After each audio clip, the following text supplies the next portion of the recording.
Espero que estén bien y que estén cómodos para empezar este tema, que es un tema fascinante y que nos va a llevar solamente a repensar el tema y ver cómo lo podemos diversificar en nuestra área de acción, cualquiera que sea esta, en el desempeño que ustedes como funcionarios, como un ente que tiene una función y que se desempeña en una actividad que tiene que ver con el abordaje a atender temas sociales. Básicamente tiene que ver con estructurar mentalmente y conocer al otro en función de sus necesidades como para poder abordarlas y en tal sentido empatizar con ellas primero que entendiendo de que, como decía Richard Rorty, es uno como nosotros, los seres humanos.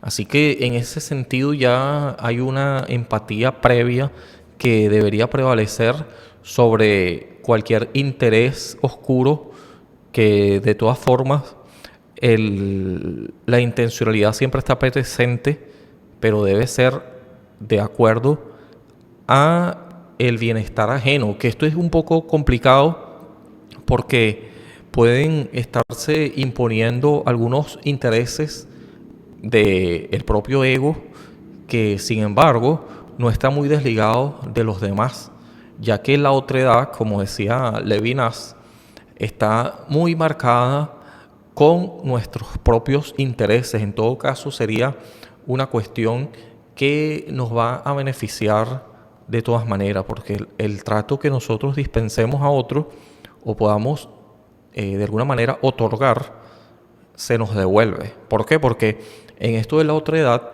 hay que ser infinitamente responsable. Esta era una línea distintiva de Levinas entre su concepto y cómo lo veía Heidegger. Cabe destacar que Levinas estuvo en los campos de concentración víctima de los nazis, mientras que Martin Heidegger, es sabido su historial con, pues, académico sin duda muy destacado como un pensador filosófico al lado de muchos otros que en el idealismo alemán eran para la época y siguen siendo porque marcaron un sí, con sus teorías, con su forma de ver, su cosmovisión, marcaron también una pauta en cuanto a cómo ver al otro. De hecho, Levinas estuvo muy influenciado por Heidegger.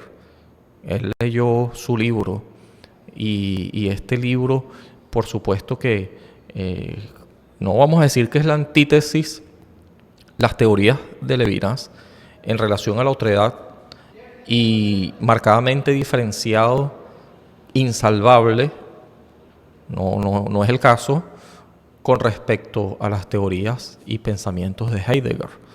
Si nosotros leemos estos autores, nosotros nos podemos dar cuenta, y aquí lo vamos a revelar y lo vamos a traslucir para que esto simplemente sea un abreboca en el sentido de que usted pueda indagar en estos autores y podamos ver esta línea marcada entre el ver al otro como el fin último, es decir, cuando yo veo al otro, en realidad yo lo estoy viendo de una forma antropocéntrica.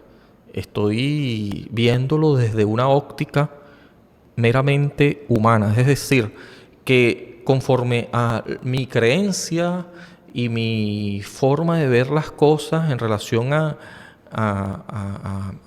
al ser, al ser entendiéndose como el sujeto, entonces sujeto ve al objeto y el objeto siente que lo tiene delante, es decir, que hay una autoconciencia y hay una proyección que se deriva como el otro.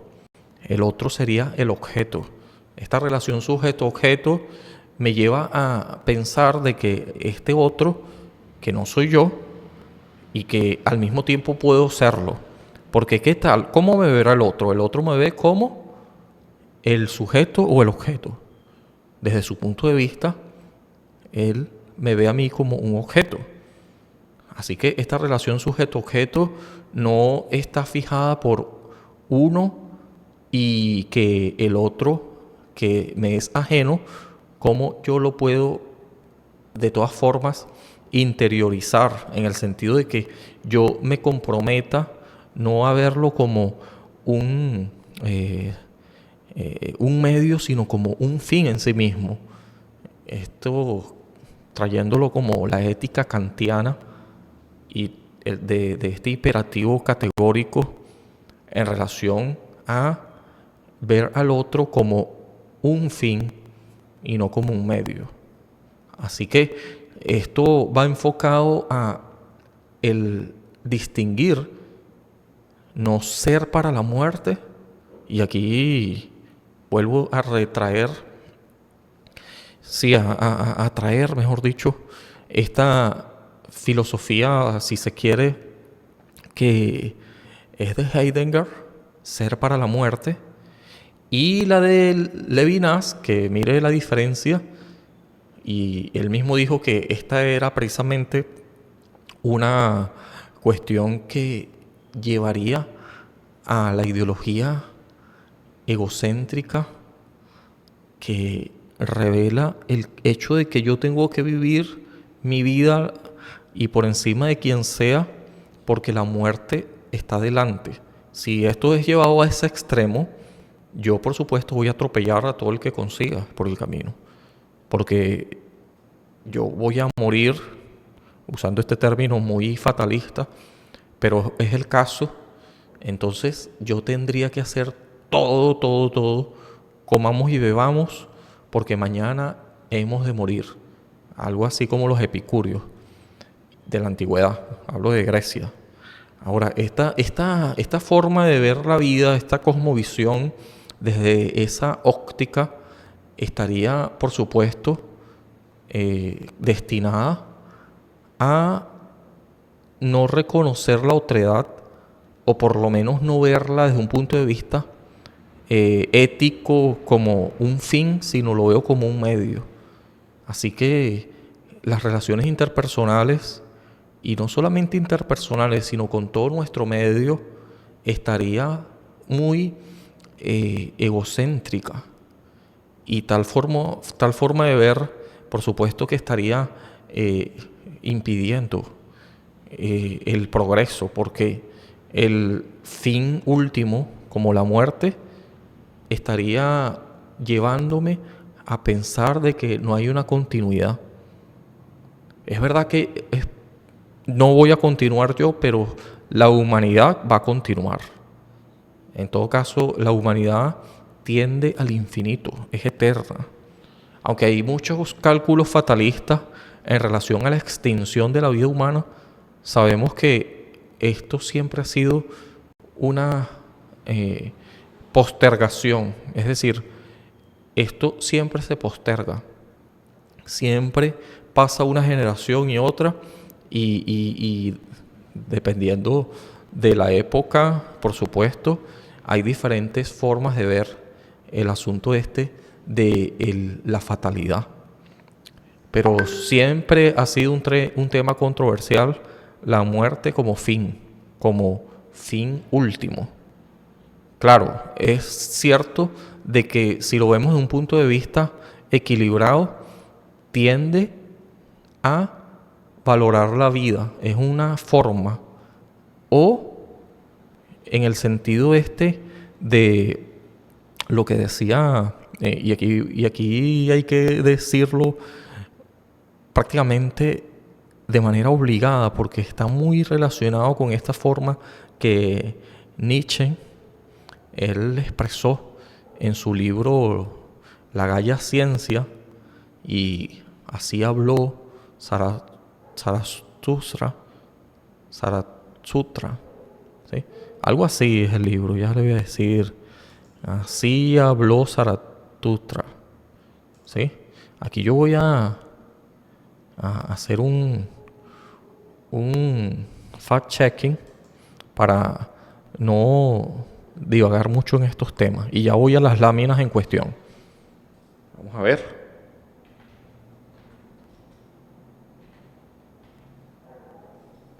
Zaratustra. Así habló Zaratustra. Ok. Volvemos entonces. Porque ahí hay algo interesante en este libro que querías decirle y que tiene que ver con esto de qué tal si un día apareciera alguien y te dijera lo siguiente. Vamos a ver. Y esto tiene que ver con el eterno retorno. Yo lo voy a buscar aquí para leerlo textualmente de las frases que están allí en ese libro para que ustedes vean. Y ya lo voy a vincular y voy a retomar el tema rápidamente para no hacerlo tan tedioso, ¿no? Y claro, aquí todos están esperando de que... ya vamos a ir.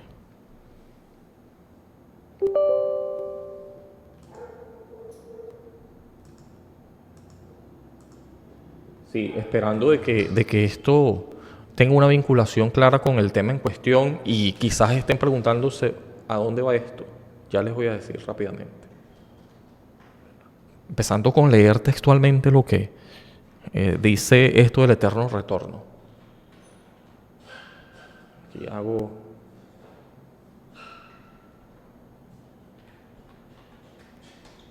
la búsqueda para que vean de qué se trata esta frase en cuestión. En cuanto a la metáfora que planteaba ahí Nietzsche, y bueno, para decirlo de la manera más textual que se pueda, ¿sí? Esto nos lleva a replantearnos, digamos, una dicotomía de cómo ver las cosas, ¿sí? Y de cómo, dependiendo de la respuesta, nos plantearía el cómo vemos nuestra vida, ¿sí? Si tuviera que vivir esta vida una y otra vez, ¿cómo lo haría? La respuesta a esta pregunta se reproduce en la propia vida. Y si se convierte en un principio moral orientador, la idea está orientada a vivir la vida de una forma intensa, dando la vida por nuestra virtud. Entonces allí está la doctrina de Nietzsche, que no es en absoluto nihilista, sino que tiene un arraigo en cuanto a, en vez de negacionista, más bien es positiva, pero todo va a depender de el enfoque que usted le dé, y la reflexión sería algo muy personal en relación a cómo usted ve su vida, si está dispuesto a retornar para cambiar o si está conforme. Y aquí está el fragmento de la Gaia Ciencia. Me disculpan porque era lo que quería buscar aquí. Estoy haciendo un fact-checking aquí que... Ok, dice textualmente, en relación a un imperativo moral. Un imperativo moral es algo impuesto individual o colectivamente y se refiere a términos de moralidad.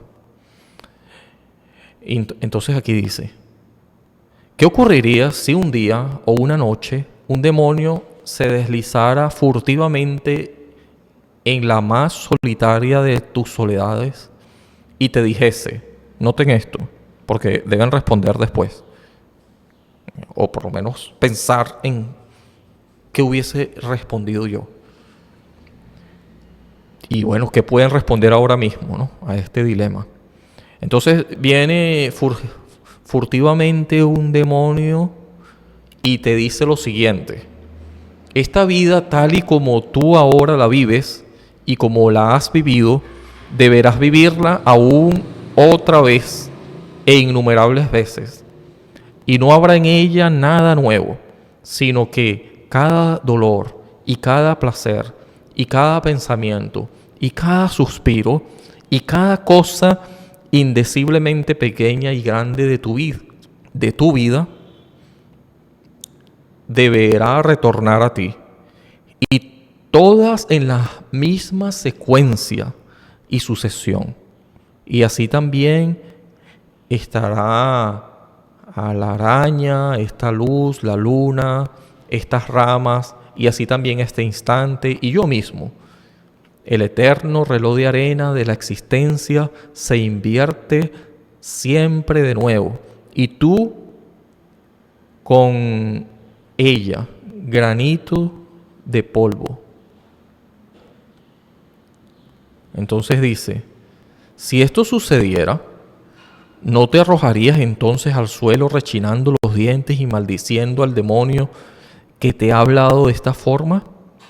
O quizás has vivido ya alguna vez ese instante infinito y tu respuesta entonces fue la siguiente: oh, tú eres un Dios, y jamás oí nada más divino. Si ese pensamiento se apoderara de ti, te haría experimentar tal y como eres ahora, una transformación, y tal vez te trituraría acerca de cualquier cosa. Te plantearía siempre la pregunta: ¿quieres esto otra vez, innumerables veces más? Y eso pesaría sobre tus acciones como el peso más grande. Y además, ¿cuánto deberías amarte a ti mismo y a tu vida para no desear ya otra cosa que esta última y eterna sanción, este sello? Entonces, como vemos aquí, el demonio representa un dilema moral. Esto de plantearte las cosas de que si tú quisieras vivir esta vida que estás viviendo tal cual, con todos sus detalles, una y otra vez. Si tú dijeras que sí, entonces estarías muy conforme. Si dijeras que no y maldices al demonio por haberte dicho eso, si te suena a maldición, más bien que a bendición, esto que te está diciendo el demonio, entonces, por supuesto que deberías replantearte qué estás haciendo con tu vida. Porque si esto se repitiera una y otra vez como un eterno retorno, como un bucle infinito, entonces estarías más bien alegre o triste, y hasta te causaría un dolor profundo repetir tantas cosas que más bien quisieras cambiar. Entonces, si te dan la oportunidad de cambiar, porque es que la vas a repetir una y otra vez, entonces lo más probable es que estuvieras dispuesto a tener una vida más plena, en el sentido de que si yo voy a vivir esto una y otra vez, prefiero que sea algo bueno, que se repita algo bueno y no algo malo. Entonces, esto porque, según dice aquí, si somos capaces de conseguir una vida perfecta, plena, llena de contenido, o incluso si aceptamos con valentía el dolor, el sufrimiento, la angustia de esta, entonces sería perfecta. Así que ahí está envuelto lo malo también, o lo que no es tan algo tan idóneo, tan alegre, y que al mismo tiempo forma parte de la vida. Entonces dice, si hipotéticamente existiera la posibilidad de vivir otra vida y que eligiéramos el eterno retorno, la eterna repetición de esta vida, la que estás llevando ahora, si la llegaras a aceptar, el eterno retorno, que de todas maneras es el asunto por venir, podremos llegar a convertirnos en superhombres. ¿Por qué? Porque el superhombre, según Nietzsche, no es literalmente un superhombre que todo lo puede y está de alguna forma imponiéndose desde un punto de vista, sí, antropocéntrico, pero también en el sentido de que está descuidando, y esto de la empatía está descuidando también valores como la humildad, que quizás te lleve a replantearte de que el otro también es un ser humano y que tus propios valores que vayas configurando según tus propias circunstancias te lleven a considerar de que el otro también tiene sus circunstancias y cuáles son estas circunstancias y por qué respetar estas circunstancias. Entonces eso te hace más sensible en el sentido kantiano de considerar la realidad empírica.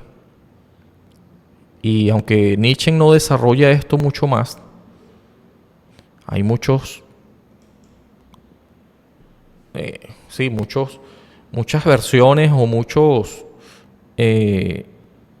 resultados que pudieran llevarte a ver si acepto o no mi condición y cómo puedo hacer para mejorarla y cómo puedo hacer en función al contacto con el otro. Y aquí vuelvo a traer el tema de que, para no hacerlo más largo, ya vamos a definir, oye, ¿por qué dijiste todo esto? ¿Esta introducción para qué es? Ahora vamos a lo pragmático. Resulta que el hecho de que tú vivas una vida plena y que estés contento con esta vida te lleva a repetirla una y otra vez y estar de alguna forma conforme, ¿sí? Y que si no fuera el caso, entonces yo puedo tratar de vivir mi vida lo más plenamente posible. Pero ¿qué es vivir plenamente? ¿En un libertinaje? O más bien de forma comedida, porque la muerte que tengo delante de todas formas va a hacer que haya un corte tan abrupto. Y bueno, uno pudiera considerar, bueno, esto es natural que ocurra, pero si tuvieras que volver a vivir, no estoy diciendo de que esto sea así literalmente, simplemente es un experimento mental, si se quiere, es algo metafórico, ¿sí? Y el planteamiento del eterno retorno nos invita a pensar qué estoy haciendo con mi vida actualmente. Así que son dos formas de abordar las cosas, ¿no? En relación a la muerte como un fin teológico, y te lleva a considerar, bueno, qué cosas puedo hacer mejor. Y Nietzsche tenía esta idea de que eso te va a llevar a replantearte, ¿estás bien con esto o no? ¿Qué diría usted, ya que escuchó la metáfora? Podemos escuchar algunos comentarios al respecto. Aquí me voy a detener un ratico. Ok. Ahora, ¿qué tiene que ver esto con todo el tema en cuestión? Y aquí sí vamos a abordar las láminas. Porque depende de cómo veas a la otredad, ¿sí? Y si es de esta manera kantiana, como imperativo categórico de ver al otro como un medio, no como un medio, sino como un fin en sí mismo. Esto es lo que quería decir, esto es lo que dice justamente Kant en esta cuestión, digamos, ética de considerar al otro. Y aquí podemos ver en las láminas esta dicotomía permanente de sujeto-objeto que nos pone en el foco casi siempre como el sujeto, pero acuérdense que el otro es un sujeto también. Sujeto-objeto. Esta cuestión es alternada. Es como el emisor-receptor, ¿no? Si no hay receptor, el emisor prácticamente no tiene nada que hacer. Es una soledad. Y también aquí podemos hacer un experimento mental. Imagínense que no hubiese nadie en el mundo. Nadie ni nada, solo usted. ¿Tendría algún sentido el habla, el lenguaje? Y estaríamos más bien neuróticos, porque estamos en un vacío. Hay una película que se llama Gravity, con Sandra Bullock, que explica eso muy bien. Cuando te quedas sin ninguna referencia, cuando no hay referencia. Entonces, cuando hablamos del abordaje, el ir a atender las necesidades del otro, el encarar con el otro si se quiere, el considerar al otro siquiera, ya con el hecho de que esté allí, es el insumo que nos invita a tenerlo como un punto focal del cual, aunque está allí, fíjese, ajeno, resulta que tiene que ver con nosotros y le da sentido a la existencia. Entonces, desde un punto de vista socioantropológico, estamos hablando de las relaciones humanas, que el ser humano es un ser social por naturaleza. Pero vamos a empezar a definir aquí. Tiene que ver con el análisis y estudio de problemáticas, condiciones correspondientes a su propia sociedad. Otorga a la antropología en relación a otras ciencias sociales cercanas. Hay otras ciencias sociales que están alrededor de esto, de ciencias o humanidades. Después de todo, todas las ciencias tienen que ver con humanidades, ya que todas son productos del ser humano. Y para abordar también cosas que tienen que ver con un entendimiento o una búsqueda de lo que se puede o no entender, de lo cognoscible, siempre desde un punto de vista humano. Y cualquier ciencia es social y también es humana, después de todo. Pero hay ciertas ciencias que están más enfocadas en lo humano, porque tienen que ver directamente con la asistencia del mismo y cierta especificidad dada por el especial tratamiento, como sigue diciendo aquí el concepto que está implicado en el abordaje antropológico, y es un proceso siempre de construcción del conocimiento, entonces implica ir desde lo particular. Entonces esto suena mucho más a lo empírico, ¿verdad? Lo empírico va desde lo particular hasta lo general. En cambio, el racionalismo tiende a ir más desde lo general a lo particular. Quedémonos con esto de que se considera a cada miembro, a cada parte que conforma el todo. Entonces en este caso, no estandarizas, sino que vas como un especialista a atender cada necesidad, porque cada una es diferente. Ves a la otredad como irreductible y a cualquier posteridad posible tendría que ver con el otro. Porque una vez que yo, como decía Levinas, una vez más traigo esto a colación, una vez que yo no estoy, resulta que la humanidad continúa y hay presencia de seres humanos. Así que lo veo como más bien no una carrera o una competencia que tiene que ver con un solo ganador que llegue a la meta, sino más bien es como una carrera de relevo, que si bien yo no soy el que voy a llegar al final a romper la cinta, resulta que hay un equipo que es de mi equipo que va a tomar el testigo y yo puedo correr y entregar el testigo para que el otro siga. A eso se puede denominar ciertamente una cuestión trascendente, y tendría que ver también con dejar un legado, cualquiera que sea porque resulta que la vida no termina cuando termina la mía, ¿sí? Hay una continuidad, y esta continuidad implica a el otro. Así lo veía Levinas y decía que era más bien, habría que ser infinitamente responsable, ser para la muerte, no, sino ser infinitamente responsable con el otro. Y estas son dos maneras distintas de ver la vida, ¿sí? Una es muy egocéntrica y con resultados de vulnerar al otro, y la otra es muy enfocada en la ética y nuestra responsabilidad con el otro.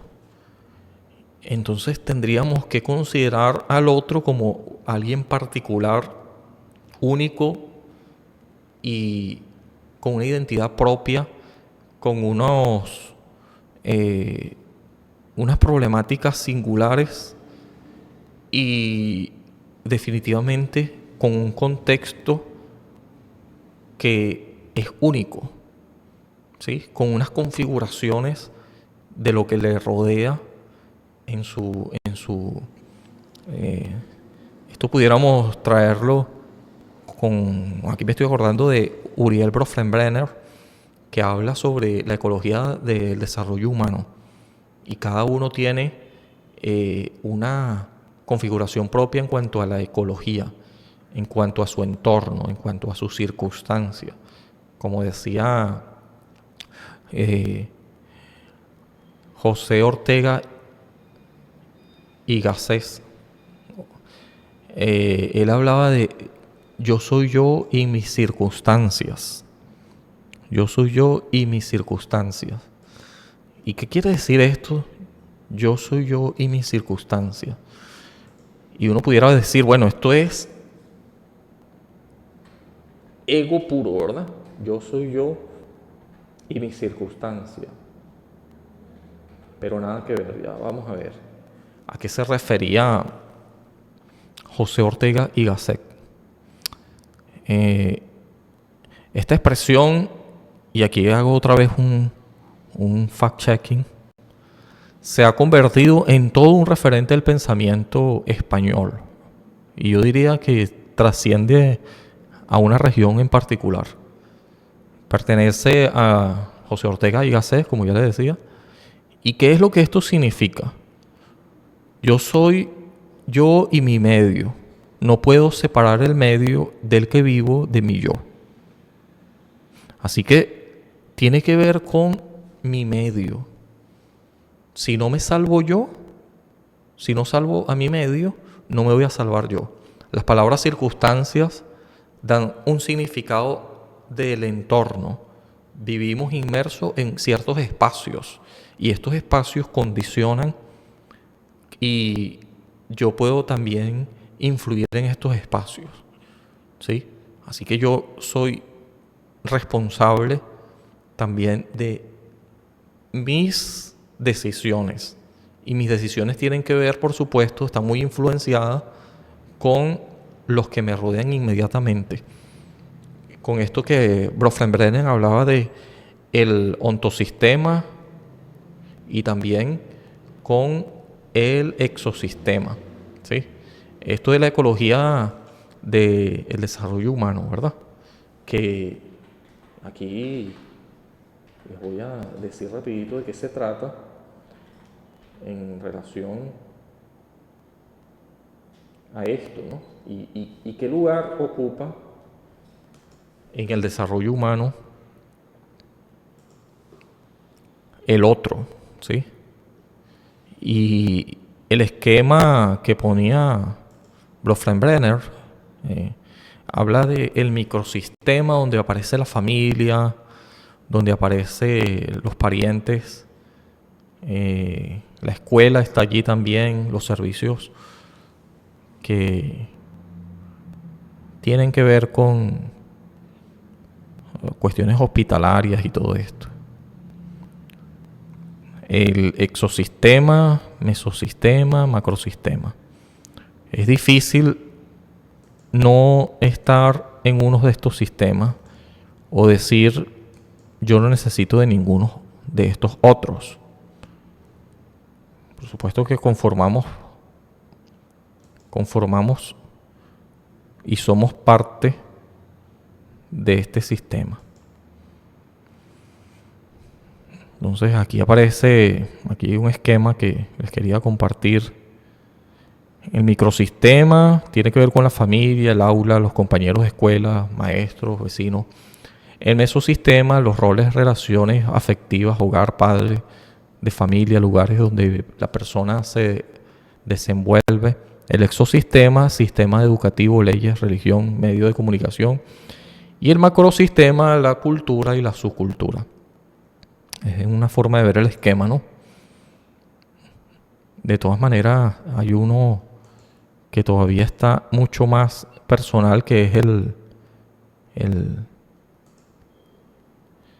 el ontosistema. El ontosistema tiene que ver con el ser.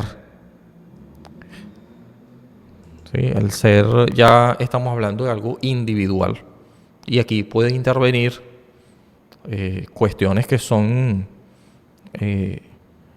innatas y son por eso inmutables, cualidades inmutables, que es la genética y todo lo que esto conlleva. El ADN, en fin, cuestiones inmutables que tienen que ver con el ontosistema y que estas sí que van a condicionar y son completamente individuales. Pero fíjese que los otros sistemas, que es como el esquema, note que es como un círculo concéntrico donde aparezco en el centro. Y los que están a mi alrededor también son personas. De modo que ellos también se ven en el centro. Entonces, ¿qué nos quedaría? Nos quedaría más bien una especie de no un centro, sino más bien muchos centros. Y cuando hay muchos centros, es como estas, yo iba a decir como las olas. Las olas provocan unas ondas también, que tienen un epicentro, ¿verdad? Pero que al final se colisionan unos con otros. Así que son multicéntricas, ¿sí? No es unipolar, sino aparece una cuestión multipolar. Y esto hace que el centro no esté desarrollándose en un solo lugar. Y también hace ver de que todo está interrelacionado de todas formas, incluso aquellas personas que históricamente ya no están. Entonces se hablan también, ahí se le añadió el cronosistema, la historia también permea. El hecho de que el ayer o el pasado tendría que ver con el presente, y el presente, por supuesto, que está dibujando el futuro. Hay una línea que uno dibuja como que si estuviese fragmentada, pero que está en una corriente que no desliga ni discrimina pasado, presente y futuro, que en todo caso es nuestra forma, es nuestro esquema mental, es nuestro constructo que nos ayuda a visualizar como la flecha del tiempo hacia adelante y que nos orienta. De todas formas, nuestro pasado, aunque no lo vivimos porque no estábamos aún, resulta que si no hubiese ocurrido de cierta forma, tampoco estuviésemos aquí. Esto parece muy evidente, ¿no? Pero resulta que el cronosistema también está en juego. Y resulta que también está influyendo en esta ecología del desarrollo humano, tal como la presentó Bronfenbrenner en en este esquema que él puso, que es un modelo, se pudiera decir, ¿no? Así que el abordaje socioantropológico tiene que ver con no dejar pasar por alto ninguna de estas variables. Y al mismo tiempo estar consciente de que cada persona es única e irrepetible y que tiene unas circunstancias. Ahora, la etiología tiene que ver con las causas. Una vez que uno señala, identifica lo que ocurre, entonces uno también indaga en las causas. No solamente en el efecto, sino también en las causas. Causa, efectos. ¿A qué se debe tal problemática? Y esto pues nos invita a ver en cuanto a las ciencias que se centran en el estudio de la causalidad. Y medicina es justamente una de ellas, la patogénesis. ¿Okay? ¿Cómo se originó esto? Se refiere a el origen. Y yo diría que más que el origen, porque cuando hablas de origen estás retrocediendo mucho, yo diría que tendría que ver más bien con la procedencia, ¿verdad? La procedencia. ¿Hay una diferencia entre origen y procedencia? Sí, porque yo remontaría origen a muchísimo más hacia el infinito, que tiende al infinito. Así que quedémonos con esta frase, pero viéndola como una forma muy delimitada. Quería decir más delimitada, ¿no? El origen de las enfermedades, las causas de los fenómenos. En esto se centra la etiología. Así que no es lo mismo cuando usted aborda algo desde el punto de vista antropológico, que tiene que ver con lo social, ¿sí? Que no intenta buscar una explicación, aunque es muy complicado hacer un abordaje sin reconocer las implicaciones que causaron tal fenómeno o que las cosas fueran de cierta manera, qué hacer para que esto de alguna manera se transforme y cómo convertir a la persona en cuestión, si se trata de persona, en el propio protagonista de su transformación. Pero cuando hay causas que son, digamos, fuera del alcance, cuando se trata de enfermedades que son ya unas circunstancias prácticamente insuperables, que no son de alguna manera manejadas por nosotros, sino que simplemente aparecemos como víctimas de ella, entonces habría que ver cómo poder aliviar ese dolor lo mejor posible. En todo caso, las enfermedades congénitas, genéticas, dependiendo de la patología, y los médicos aquí tienen mucho que decir en relación a qué causó este fenómeno, ¿sí? Una cosa es ir a las causas y otra cosa que ya tiene que ver con considerar más lo general, de lo general a lo particular, ¿okay? Cómo todo esto tuvo que ver con esto, ¿sí? En cambio, lo antropológico va desde lo particular a lo general. Esta es la diferencia. Por eso es que la ciencia, que se inclina por lo racional, aunque no evita para nada lo empírico, lo experimental, resulta que está muy enfocada en lo general para después ir a lo particular, ¿sí? Así que estadísticamente considera que algunas cosas es verdad que se van a perder, pero resulta que el fin justifica los medios.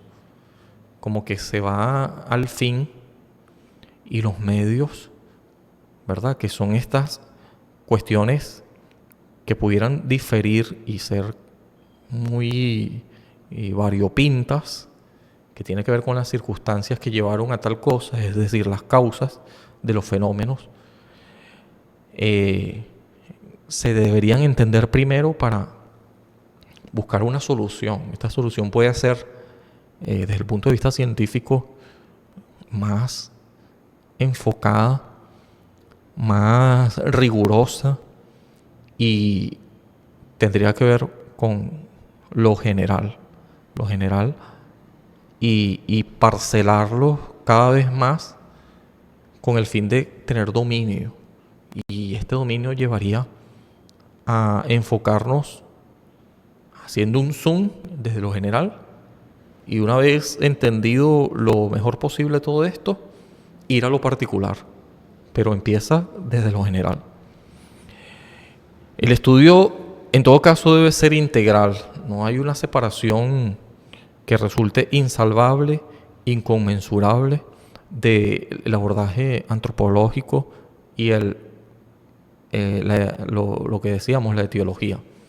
Desde el punto de vista de la etiología y desde el punto de vista antropológico, de socioantropológico, no está disociado. Levi Strauss, aquí les traigo esto, trabajó en estos campos en relación a la descripción y la entendía de una manera empirista, de un carácter ateórico, asignado a la etnografía. El enfoque fenomenológico, aquí me llama la atención a Husserl, ¿verdad? Respetar y reconstruir sin intermediación teórica la visión interna de una determinada cosmovisión. Cuando vas desde un punto de vista ateórico es que tratas de ir sin prejuicio o con el menos prejuicio posible. Y justamente esto habla la fenomenología. La fenomenología es una cuestión muy arraigada por la escuela hermenéutica. Y la hermenéutica tiene que ver con no una cuestión prescriptiva, sino descriptiva. Y esto considera la particularidad. Es decir, voy a estudiar el fenómeno, ¿sí? Voy a estudiar el objeto, tratando de captar su esencia sin que yo tenga prejuicios o por lo menos minimizarlos. Es verdad, hay un marco teórico que yo pudiera tener ganado, pero no voy a tratar de meter allí en esta hipótesis o idea previa y que yo meta allí toda observación y prácticamente lo obligue a que entre o quepa en este molde. Si este molde, que yo lo tengo como previo, me ayuda como una herramienta, como un dispositivo hermenéutico, pero no como un corsé. Y esto es importante tenerlo en cuenta porque es una intermediación teórica que, si bien me ayuda a tener una base y una especie de entrada para entender, también el peligro está en que me condiciona y me pudiera llevar a tener prejuicios y sobre estos hacer juicios de valor. Así que estoy adoptando una actitud más bien prescriptivista y no descriptivista. Me podrá gustar o no, pero yo tengo que entender lo que ocurre. Y en función a eso, pues reconociendo el problema de la manera más neutral posible, el investigador que hace el abordaje interfiere, influye lo menos posible. Y esto, por supuesto, hace de que los sesgos que siempre van a estar allí, estas valoraciones previas que tenemos, sean lo más mínimo posible con el fin de no interferir negativamente en algún tipo de visión que tengamos respecto al otro. Por eso es que se habla de la visión interna de una determinada cosmovisión que pudiera ser diferente y no pasa nada. Hay que verlo desde ese punto de vista. Se habla de estudiar al ser humano desde un punto de vista integral. Así que, concluyendo, la etiología, como vemos, es prescriptivista, es más racionalista, va de lo general a lo particular, tiende a ser más rigurosa, lo lógico positivista está más prevalente y está enfocado en las ciencias naturales. Yo diría también que en las ciencias duras, como se les puede también denominar. Eso nos hace pensar en estadística, matemática, todo esto es valorativo y por supuesto que es parte integral en esta cuestión de entender qué es lo que pasa, de poder abordar el problema.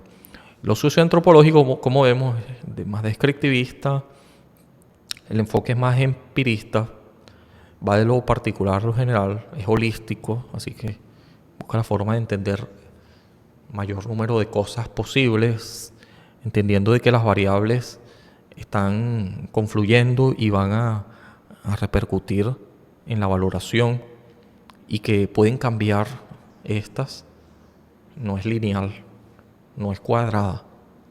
Algo holístico está en un enfoque del perspectivismo, como les decía, desde el punto de vista de que no hay hechos, solo hay interpretaciones, usando esta frase de Nietzsche también, ¿no? Y lo fenomenológico, ya les decía, de Husserl, que es un enfoque que termina prevaleciendo en el objeto. Está en función del objeto y no en función del sujeto. Y bueno, tenía que ver más bien con las ciencias sociales, que son estas ciencias que algunos llaman humanidades. Pero ya les decía que todo esto se fusiona y tiene que ver con la idea máxima. La máxima aquí es tratar de entender a la otredad sin que se vea comprometida, sin hacerlo más de lo mismo, sin convertirlo en lo mismo, respetando la diferencia. Ahí René Descartes hablaba de que es verdad que nosotros somos el ser pensante, ¿verdad? Y esto pudiera sonar mucho a ego. Pienso, luego existo. O sea, pienso, o sea, yo, después los demás. Es como yo voy descifrando el mundo. Pero mi forma de pensar no es única. En el sentido de que no es la única. Es única en cuanto a singular, pero no es la única versión de los hechos. Confluyen en una corriente más, como les decía, más pluralista en el sentido del perspectivismo, de que después de todo cada quien puede decir lo mismo y tener sus propias versiones. ¿Y cómo yo confluyo todo esto? Porque ya esto se me está convirtiendo en algo que es tan, pero tan diverso, es decir, relacionados con tantas variables, de que no puede ser de que la verdad sea única y al mismo tiempo, para que sea verdad, debería tener un valor unívoco. Y esto era precisamente lo que quería rescatar Husserl con la cuestión de la fenomenología.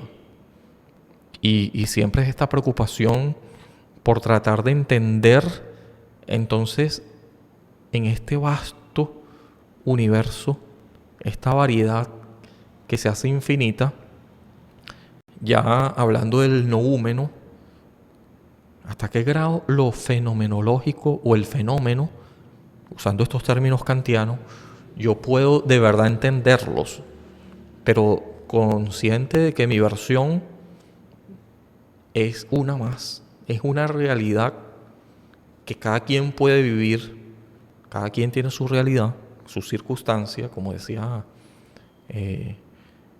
Gasset, José Ortega y Gasset, y que yo debo tener en cuenta. Si de verdad quiero entender al otro, pues yo tengo que desprenderme un poco de estos conocimientos previos que tenga, que más bien si los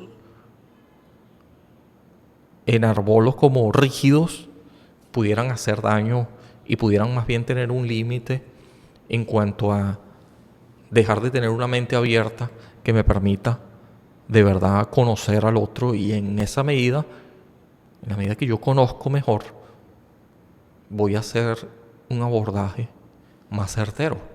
Porque si yo hago un abordaje sobre lo que no conozco, y no estoy hablando de que conocer es un 100%, pero sí tiende a ser perfectible, tiende a ser perfecto, mejor dicho, lo que sí es perfectible, o sea, siempre hay posibilidades de mejorar. Así que esto en primera instancia debemos reconocerlo, y una vez tener el mejor conocimiento posible del caso en cuestión, y no hacer parámetros estandarizados que, si bien son un precedente que me ayude, yo voy a estar abierto a cualquier cosa que, por muy parecida que sea a una anterior que ya yo abordé, este caso siempre será único. Y el trato que yo tenga frente a eso también debe ser único. Lo mejor posible. Es verdad que el día a día nos puede llevar a tratar a todo de manera igual, y que a uno le parezca algo rutinario, y en todo caso el equívoco allí está en hacerlo más de lo mismo. Y en ese caso el error estaría en esta forma de abordaje que se deriva de no conocer muy bien o no suficientemente bien el problema, o sencillamente tener un sesgo sobre el mismo. Así que el abordaje aquí no está disociado.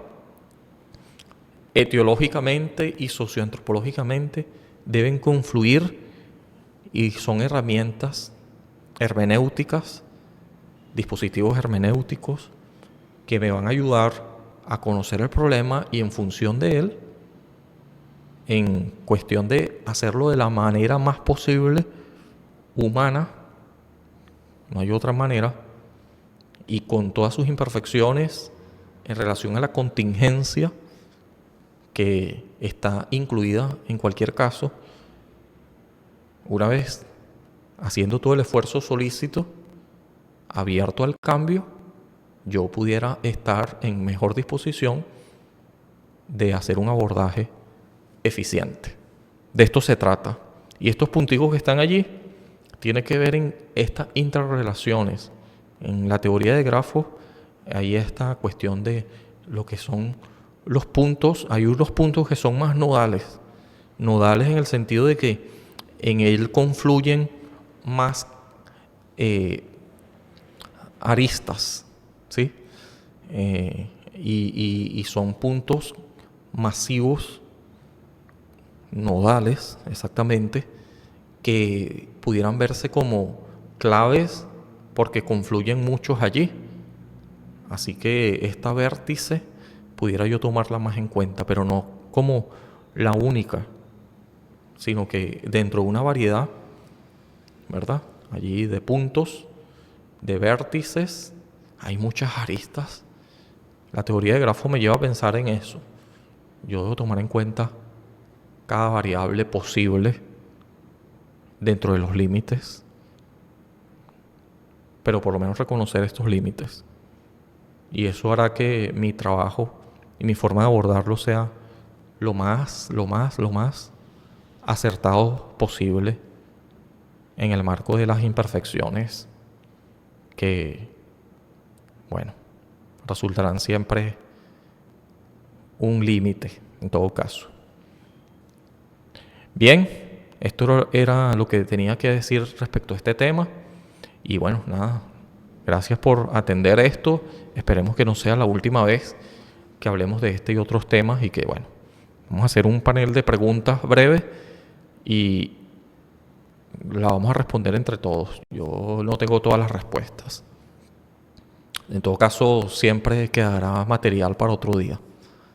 Y aquí habrán personas expertas y personas que tienen quizás un punto de vista, un enfoque tomado de su experiencia laboral y tomado de sus estudios académicos previos, que puedan seguir ayudando a esta cooperación que se hace de forma interdisciplinaria, enfocadas en el abordaje mejor posible que se haga de las diferentes áreas que en sociedad tiene una función humana, sin lugar a duda, y que quizás ahora mismo también en esta interrelación que estamos teniendo ahora mismo ayude a entre todos resolver ciertas dudas y responder ciertas preguntas que surjan en esta misma temática o estén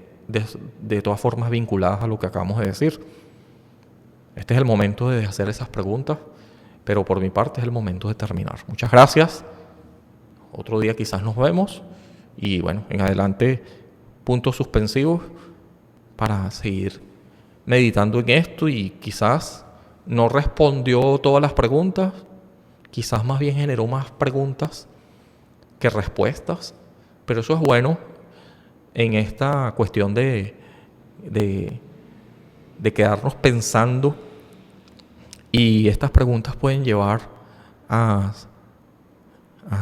hacer un desarrollo pleno, más consciente, y vamos en pro de indagar en relación a las respuestas que estas preguntas múltiples que tengan surgida de este tema y de otro, una vez más, que estén vinculados o no.